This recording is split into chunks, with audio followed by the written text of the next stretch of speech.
अब बात करते हैं उस विषय के बारे में कि इसके अलावा भी वास्तु में बहुत सारी चीजें होती हैं जिन्हें ध्यान में रखना चाहिए, लेकिन आप कितना भी प्रयास करो 40% से ज्यादा आप वास्तु के हिसाब से अपना मकान बनवा ही नहीं सकते।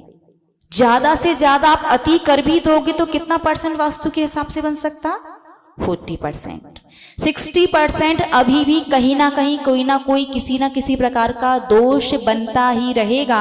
तो हमारे आचार्य भगवंत ने कहा है 5 चीजें तुम ध्यान से अपने घर में चेक कर लो, यदि ये चीजें गड़बड़ हैं तो जितना और जहां तक संभव हो इन्हें सुधार लो। इसके अलावा किसी भी प्रकार का कोई भी वास्तु दोष यदि आपके घर में बनता है तो आपको जिन मंदिर में आकर के मूल नायक भगवान की वेदी के सामने धुले हुए चावलों से सीधा साथिया बनाना है। स्वस्तिक, इसे थोड़ा सा साफ कर दीजिए। करो करो, सीधा साथी आता? चलो भी देखते हैं, किसी भी चीज से देखिए। हो गया? क्या करना है? आप बना दोगे? हाँ ठीक है। स्वस्तिक, आपने यदि कभी देखा हो जब भी गृह प्रवेश होता है, चाहे दुकान का हो या कहीं का भी, सबसे पहले दीवार पर क्या बनाते हैं? साथिया। क्यों? क्योंकि वास्तु में साथिये का सबसे बड़ा और महत्व है, बहुत ज्यादा। आपने देखा है मंदिर में भी आते हैं, पूजन करते हैं तो क्या बनाते हैं? थाली पर स्वस्तिक। अभिषेक करते हैं तो कलश पर स्वस्तिक। लेकिन इतने स्वस्तिक बनाने के बाद भी घर पर जो वास्तु दोष है उसका प्रभाव आपके जीवन में कम नहीं हो रहा है। क्यों? क्योंकि स्वस्तिक तो बनाते हो लेकिन सीधा नहीं बनाते। शायद सीधा स्वस्तिक कैसे बनता है? कोई बताएगा क्या? सबसे पहले ऊपर से नीचे या नीचे से ऊपर? नीचे से ऊपर। ठीक है, तो सबसे पहले अपन नीचे से ऊपर गए। अब इसके बाद यहां जाना है, यहां या बीच में? बहुत से लोग कहते हैं क्रॉस नहीं करना है। क्या कहते हैं? क्रॉस नहीं करना। मुझे बताओ क्रॉस कौन सा है दोनों में से? पहला या दूसरा? पक्का ना? तो यहां पर जो आपने ये किया है ये क्रॉस है या प्लस? पक्का? तो ध्यान रखना, सबसे पहले नीचे से ऊपर जाना है, उसके बाद किस ओर से किस ओर जाओगे? बाएं ओर से दाहिने। अच्छा, आप और हम अपोजिट बैठे हैं तो गड़बड़ हो रहा होगा मामला, है ना? जो हमारा बायां है वो आपका दायां। तो आपके हिसाब से बताते हैं, हम कंफ्यूज ना हो जाएं बस। सबसे पहले नीचे से ऊपर, ठीक है? फिर आपका बायां कहाँ है? यहां, ठीक है ना? फिर बाईं ओर से दाईं ओर जाना है। अब इसके बाद अब इसके बाद जो आप यहां तक आए हो इसी लाइन को नीचे लेकर के जाओ और हलंत निकालो। ध्यान रखना, अरिहंत नहीं, हलंत। समझ में आया? नीचे से ऊपर, बाएं से दाएं, उसके बाद ये लाइन जहां पर समाप्त हुई थी, हम नहीं मिटाएंगे, मिटाना आपको ही पड़ेगा। उसको नीचे लेकर के आना है, हलंत निकालना है। उसके बाद यहाँ आ जाइए, जो ये लाइन है इसको लेकर के जाओ, इसका हलंत निकालो। उसके बाद ये लेकर के जाओ इसका, और फिर ये लेकर के जाओ इसका। ऐसे बनाते क्या आप लोग?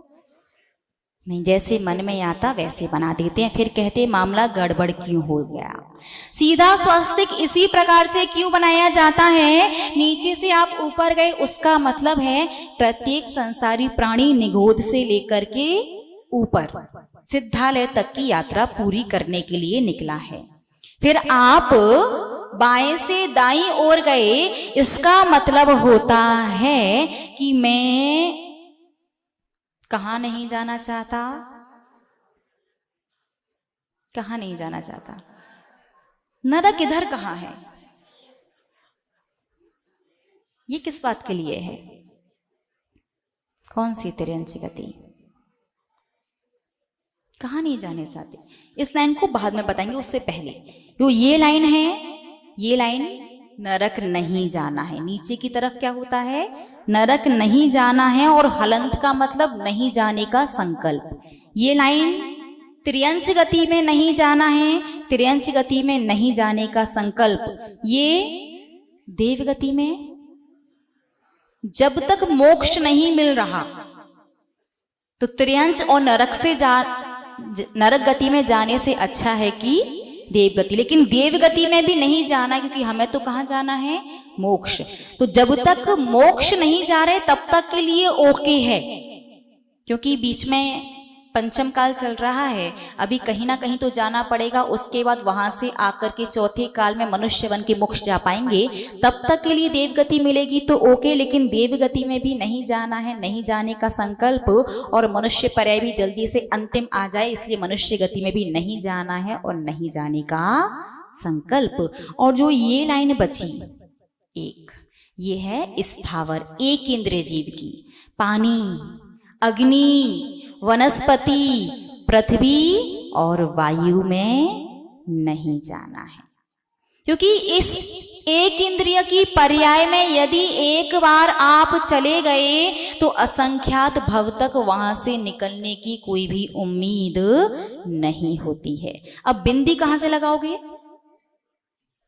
यहां से। अच्छा, अपन नंबर लिख देते हैं। ये 1 नंबर है, ये 2 है, 3 है, 4 है। कहां से शुरू करोगे बताओ? लिख देते हैं यहाँ।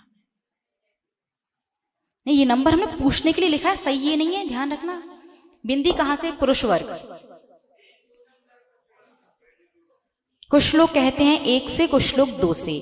स्त्री वर्ग 1 से। नहीं, ये हमने पूछने के लिए लिखा है, सही नहीं है। और सही भी हो सकता है, बताएं। बिंदी यहां से नहीं, बिंदी लगानी है 3 नंबर से। पहली बिंदी यहां आएगी, दूसरी बिंदी उसके बगल में, दूसरी के नीचे तीसरी, और तीसरी के बगल में चौथी। बात समझ में आई? पहली बिंदी, दूसरी, तीसरी उसके नीचे और चौथी उसके बगल में।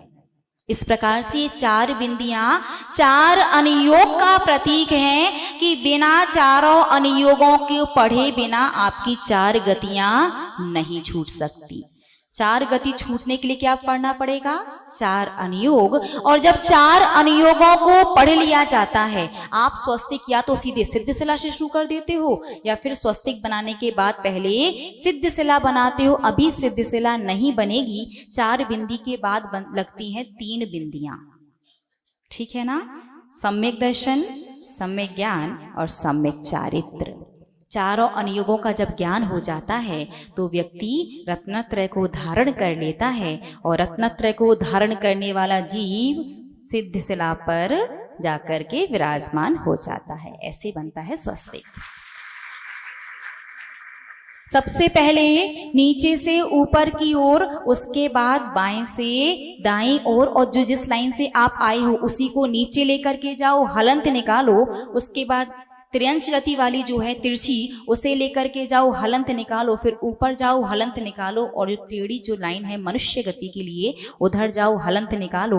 उसके बाद बिंदी 1, 1 के बगल में 2, 2 के नीचे 3 और 3 के बगल में 4। इसके बाद ऊपर 3 बिंदियां, सम्यक दर्शन, सम्यक ज्ञान, सम्यक चारित्र। और आपको बाएं से दाईं ओर आना ही ध्यान रखना रत्नत्रय में। और रत्नत्रय धारण करके कहाँ जाते हैं?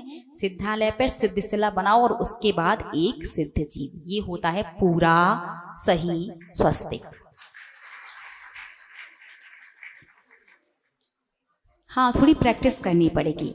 अब सुनो ध्यान से, टाइम हो गया। हाँ, बाद में उठा करके देख लेना, कितना भी देखो उसमें नंबर नहीं लिखे तो वैसे भी आपको स्वस्तिक स्वस्तिक ही लगेगा। कहां से शुरू हुआ था, कहां पर गया था। हाँ,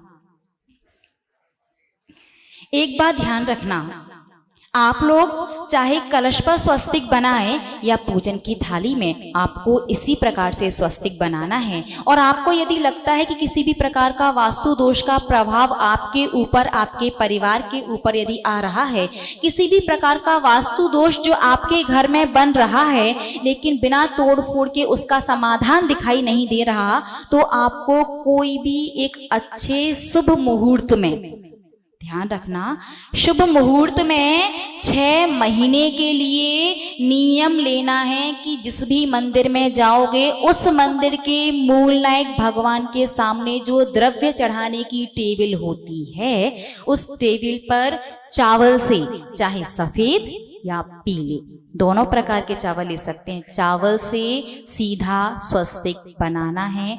एक दिन भी छूटना नहीं चाहिए और स्वस्तिक बनाना है उस घर के मुखिया को, ठीक है ना।